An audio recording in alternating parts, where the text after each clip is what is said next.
Here is a close look at the Nutro Natural Choice. This is the chicken and brown rice recipe, large breed, adult dog, and this is the nice big old 30-pound bag. In case you are curious, it has approximately 132 cups in it, so definitely a lot of use out of it. I'll go ahead and show you the back too, because it's got a little bit more info before I get right into showing you all the kibble. So here is all the information about it. It's got a lot of great stuff in it.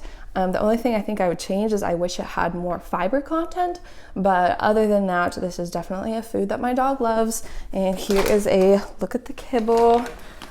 So my dog is a picky eater, and we think he has like some sort of OCD or something, because he hates little pieces of food. He will pick them out of his food, but these are large enough that he enjoys them and he doesn't have issues. We really appreciate that they are all the same size, that they are uniform.